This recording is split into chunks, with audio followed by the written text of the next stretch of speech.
Okay, let's react to another Jxmy Highroller classic. This is the GOAT debate. It's always the GOAT debate. You know, when it's the off season and there's nothing to watch and there's nothing to do, we get into the debate. We get to talk about who's the greatest to ever play the game. LeBron James, Michael Jordan, Messi, Ronaldo. You know, it's always the GOAT debate. Let's get it. This just dropped, by the way. Exclusive.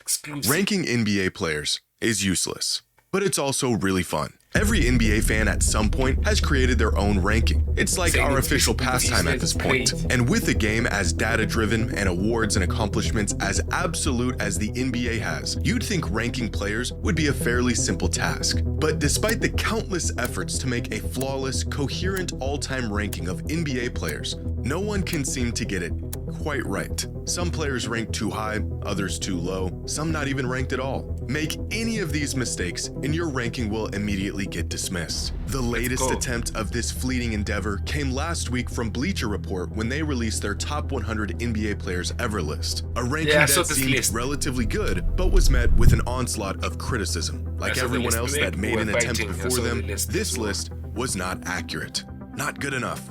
Why is it so difficult to make an all-time ranking that we can all agree on? I mean, we all have our own opinion, our own personal bias. Is it even possible to make such a list? And if we could, how would we even create it? Well, believe it or not, there is a method that we can use to rank every player in NBA history with shockingly good accuracy. It doesn't use any numbers or data, no formulas. There's always a method when it comes to this guy. Watch what he pulls out. Watch what he pulls out. There's always a method. There's always a Listen, right? Listen to what he says. Or advanced metrics. I've never watched this before. Way simpler than you would ever think. And yet manages to get results with nearly 100% accuracy. Even crazier, we actually use this method all the time. The 18 is tough. God damn. He's good at what he does. Really Today's video is sponsored by SeatGeek. Whether you're looking for concert tickets or the best seats at the game, SeatGeek has it all. The #1 rated. Get your money. Last week, Bleacher Report released their top 100 NBA players ever list. And to absolutely no one's surprise, people were not happy about it. Among some of the more glaring complaints about Bleacher Report's list include Shai Gilgeous-Alexander, the now MVP, Finals MVP, and champion, not even making the list. Jason Tatum landing at 93. John Stockton ranked ahead of players like Chris Paul and Kawhi Leonard, and of course Kobe Bryant falling outside of the top 10. Despite polling their staff of NBA experts, writers, and editors, the results of this comprehensive ranking only left people confused and annoyed. Ranking players should not be this difficult, and yet it is. But to understand why it's so difficult, we first need to understand why every ranking, no matter how thought out it is, how logical the criteria is, how much data was used, always falls short. One popular approach that some fans and experts have taken over the years is the formula method. Create a point-based system and apply those points to various factors like career stats, accolades, and impact to make an objectively accurate ranking. A method that has been tested countless times with varying levels of success. Last year, John Hollinger... Actually, before we continue with the video, let me tell you my top 5 right now. My top 5 NBA players. I'm not gonna include Jordan. I feel like if you say LeBron at 1, Jordan is at 1. So I want to say Giannis, okay? Giannis, Jokic, Russ, LeBron, and KD. Yes, those are my top 5 NBA players. That's my top 5 because the thing is, I didn't watch. I'm an international fan of the NBA. I'm a fan of the NBA in Botswana, so. It's not like I saw the Tracy McGrady's, the Kobe's. I only saw tapes and stories, you know.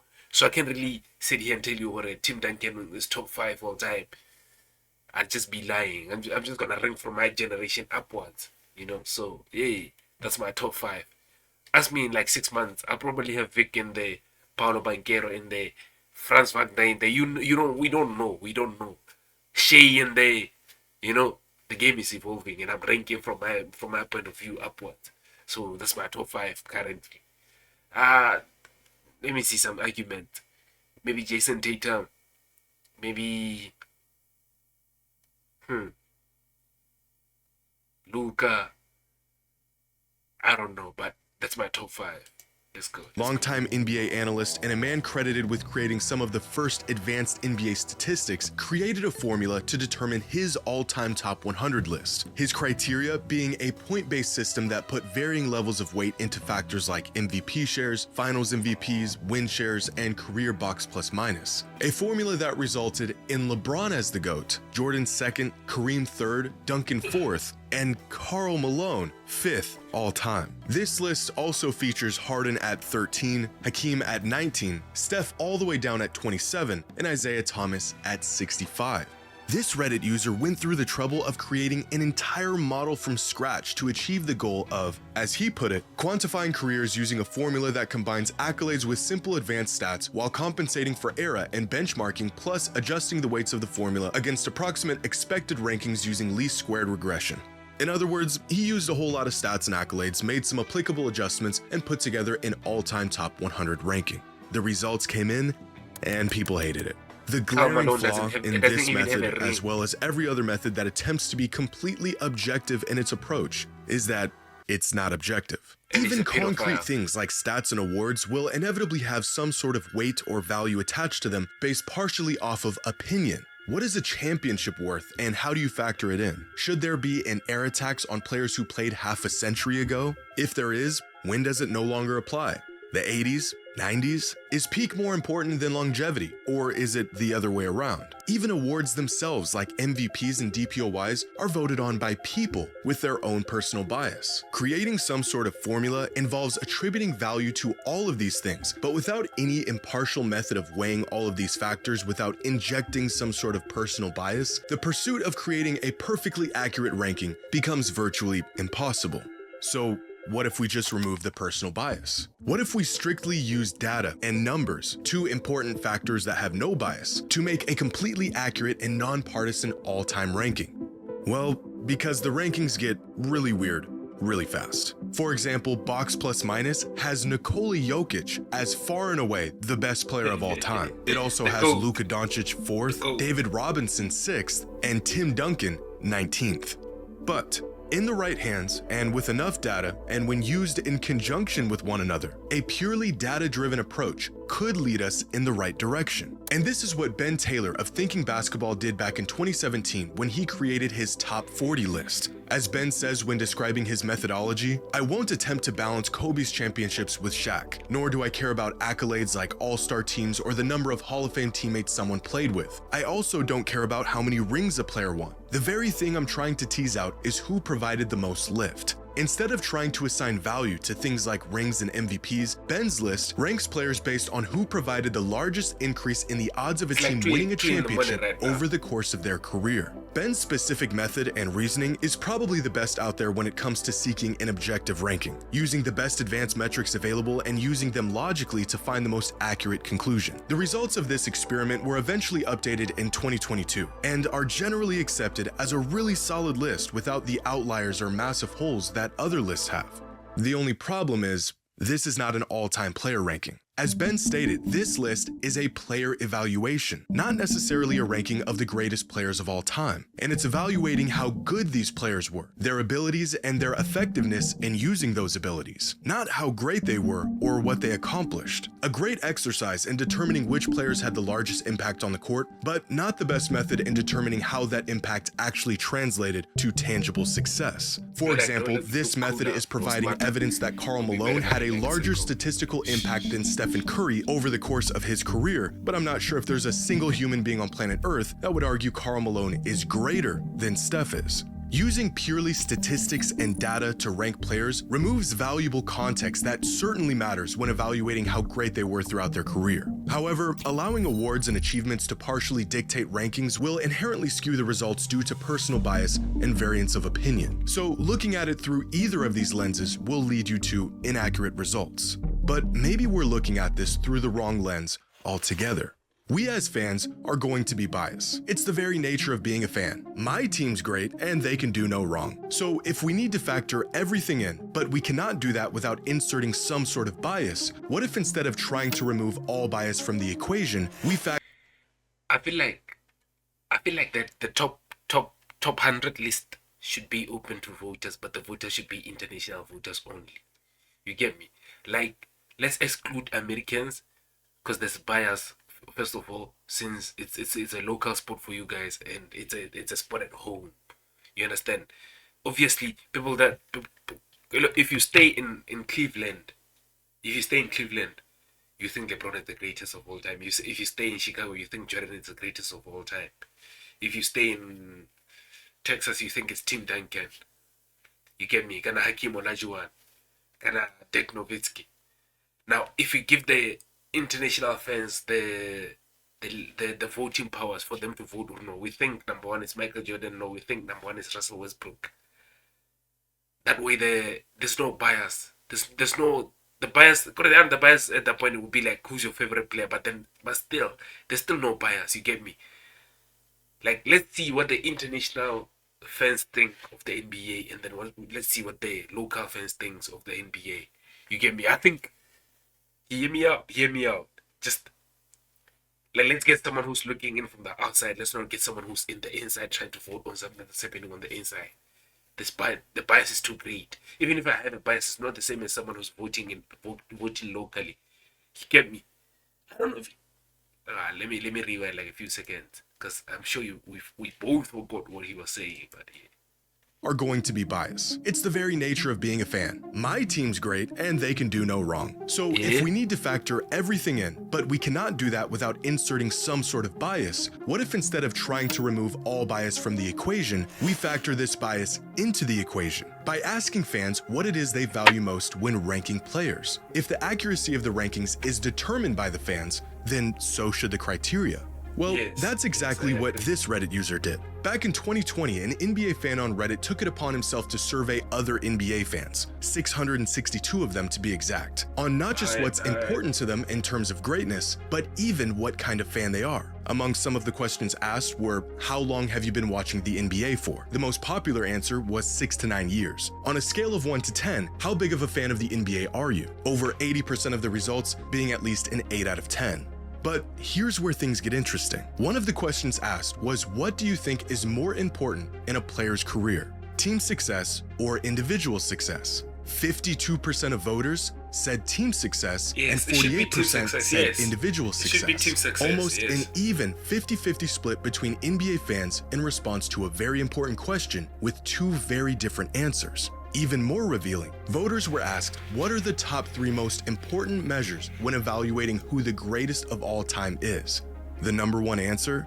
Career stats, followed by number of championships, number of regular season MVPs, total win shares, and career advanced statistics. The near 50-50 split between the importance of team success versus individual success visible in the almost even voting split between career stats and number of championships. One person can make their rankings based on how good a player was, meanwhile another person could make their rankings based on how much success a player had. Two completely different criterias. So how exactly can we make a player ranking that is agreed upon if we can't even agree on what actually matters, or at least what matters most? No matter what approach you take, no matter how much personal bias or opinion you try to take out of it, the results will always end up skewed in some sort of direction. There's just too many factors, difference in opinion, difference in what matters most from fan to fan. But there is one way, one method that has been proven to be the best way to get to an accurate conclusion about things otherwise not agreed upon. What is this scientifically backed method? He's in his bag. It's the exact one Bleacher Report used. He's in his Ask bag. people, have you ever seen the show Who Wants to Be a Millionaire? Let's play Who Wants to Be a Millionaire right now. It was a game show where contestants would answer a series of multiple choice questions, with each correct answer winning them more money Let's go, and James. progressively getting more difficult until the eventual $1 million question. Let's go, Now, Jxmy. this game show would feature one It's sole cooking. contestant at a time who had to answer these questions by themselves. However, each contestant was granted what were called lifelines, tools the contestant could use to help them answer difficult questions. These 3 lifelines were 50-50, eliminate 2 of the 4 options in a multiple choice question, leaving the contestant with a 50% chance of getting the right answer. Phone a friend, where the contestant could call a friend. Hold on. In December 2000, there was a major eruption from the Popocatépetl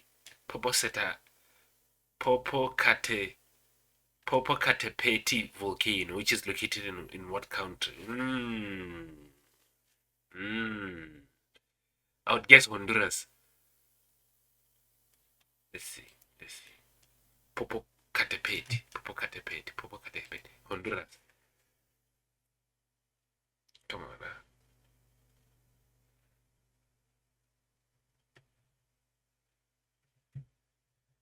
If I get it correct, you like and subscribe. Popocatépetl. If I get it correct, you like and subscribe and comment on the video. Ah! It's I guess okay. I guess now you can share the video. With a 50% chance of getting the right answer. Phone a friend, where the contestant could call a friend live on the show for help. And the third one was Ask the Audience, where each member of the audience would vote on what they thought was the correct answer to any given question. All of these lifelines. Imagine you try to call your homie, but he's a D&D warrior. You try to call your homie later, my boy, please help me. I need you right now. But he's a D&D warrior. He's a do not disturb warrior. Like, he does not want to be disturbed. Now what? What do you do in that? What do you do?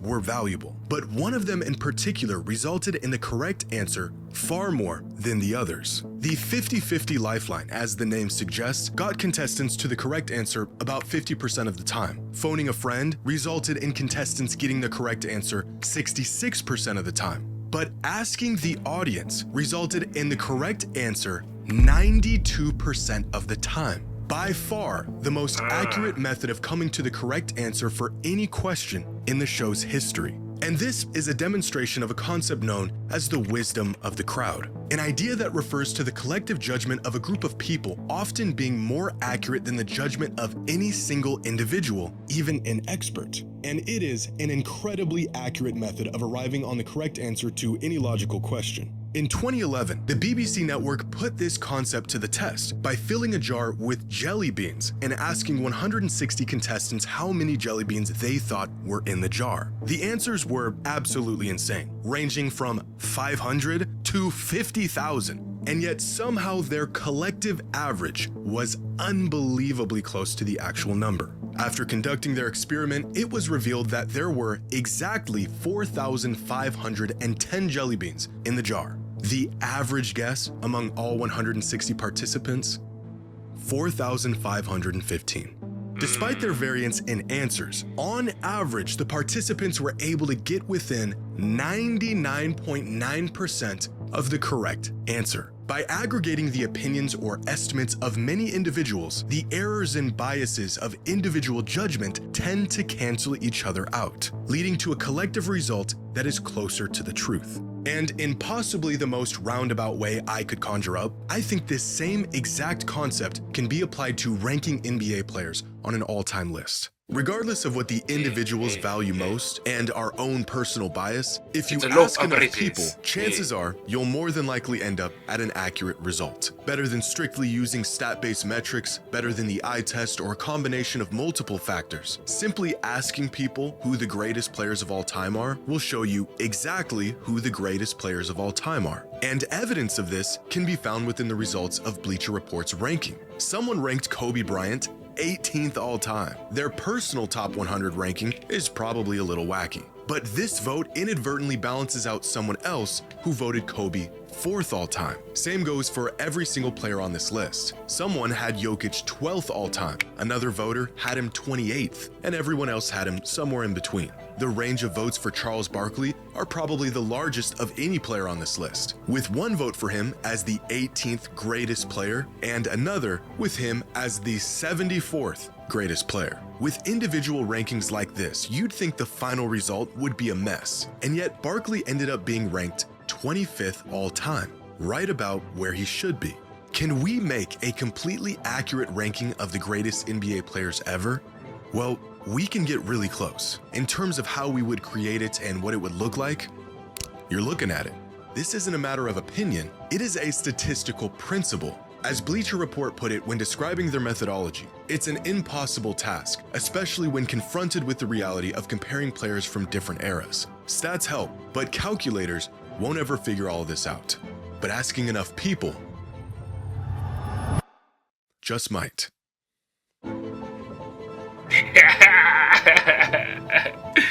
Hey yo, another banger from the GOAT. Another banger from the GOAT. Jxmy Highroller. I like this guy. I once saw a tweet saying this guy sounds like a smart. He said he sounds like a smart. He sounds like he has good NBA takes to a casual fan. But I don't know. But I really enjoyed the videos. They're nice to me. They're really nice to me. The videos are nice. The editing is nice. The message is nice. I enjoy it. I don't know. I enjoy it. It's enjoyable basketball. I don't know what you mean when it sounds nice to a casual. If it's nice, it's nice. What can I say? Yeah, anyways, like and subscribe.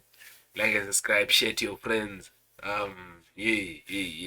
Let's go.